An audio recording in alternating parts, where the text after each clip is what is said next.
Hello, gorgeous! So, this is the story of how we went from London to Napoli to Rome and the Vatican and came back to Aberdeen all in 2 weeks' time.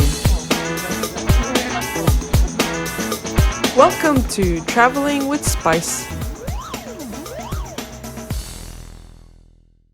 My name is Christina, and this is Carmine, and I wanted to show you our trip around Europe. Oh, so beautiful! Look at the romantic collage. We wanted to go to Napoli from Aberdeen, where we live originally, but since there are no direct flights from Aberdeen, because it's at the edge of the fucking world, we had to make a transition somewhere. We decided to go to London and spend a couple of days there and then fly to Napoli, just in time for New Year's Eve. This is how New Year's Eve looks in Napoli.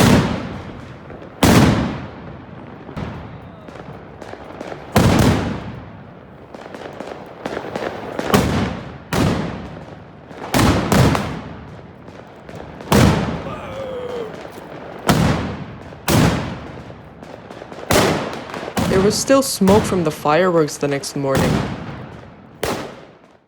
Anyway, back to London. What did we visit?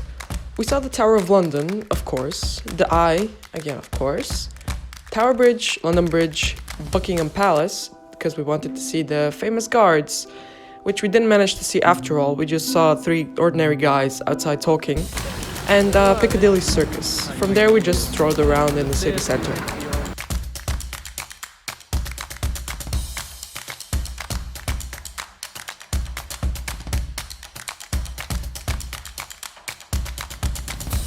As all Airbnbs go, there was a weird puzzle to be solved in order to get in the building.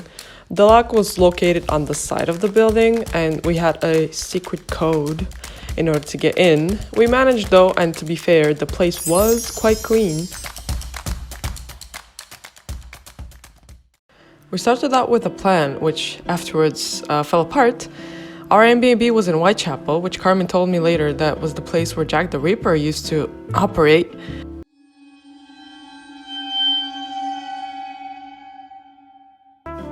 And generally used to be a dangerous area, but now it looked very quiet, mostly occupied by immigrant families. We went to the Tower of London. Oops, that's not actually it. Now, we can continue. It was our first night, so we didn't even hope to get in. We only saw it from the outside, which was impressive enough, to be honest. The red tower you see in the back we called Unicorn Tower because it changed color every so often. It was magical, and Carmen fell in love with it, so it became part of our trip. We went through Tower Bridge, mesmerized by the lights. It was quite beautiful at night, that I can't show through pictures alone. The lights on the bridge really direct your attention to all the important parts, something like a well-lit TV set. There was a small crown on the top of each tower on the bridge, and I don't think it would be as noticeable during the day as it was during the night when it was so well lit. It was very impressive walking through it anyway, and even more so looking at it from the side, capturing the reflections in the Thames River. The pictures here are from a gallery we landed upon, which led us to a sidewalk near the river. We walked along it, getting to London Bridge.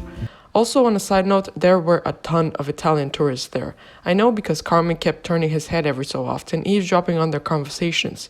Guess it was Italian season or something in December, because they were everywhere. After the gallery, we reached London Bridge. I didn't check online to see how it would look in real life nowadays, but it looks very basic. Like, you have this very old, preserved over the years royal bridge with a fucking crown on the top, and then there's this. Just a regular old bridge you can see in every city. I mean, it's named after the capital of the United Kingdom. London, step up your game, man. Anyway, next stop was supposed to be this Mercato Metropolitano, which we found on Google. It was supposed to be a food court with different kinds of dishes, looked great on pictures and not that expensive. Plus, we hadn't eaten yet, might as well, right? Wrong, it was fucking closed.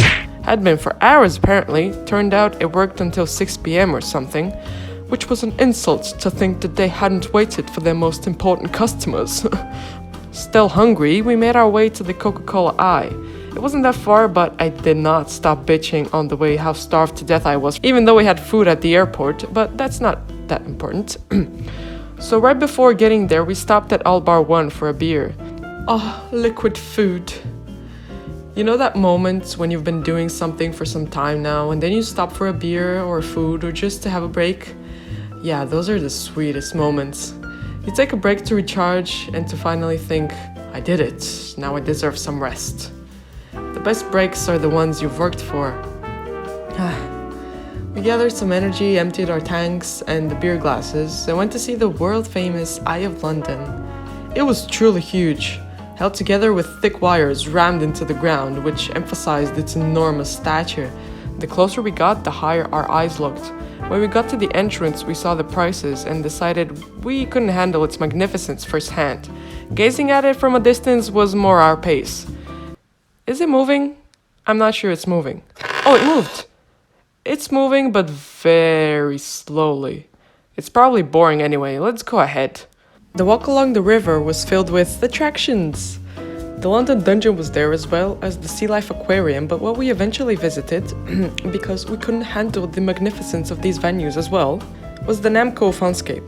It's an arcade inside an old council building with all the extras, and there we found a Beat Saber game.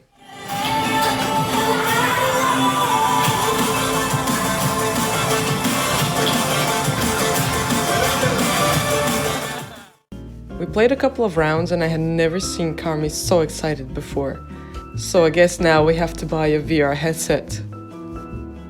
Well, that was it for our London adventures. We did visit some other places during our stay, but my hands are getting tired, so I'll wrap it up here. Stay tuned for the next episode of Traveling with Spice.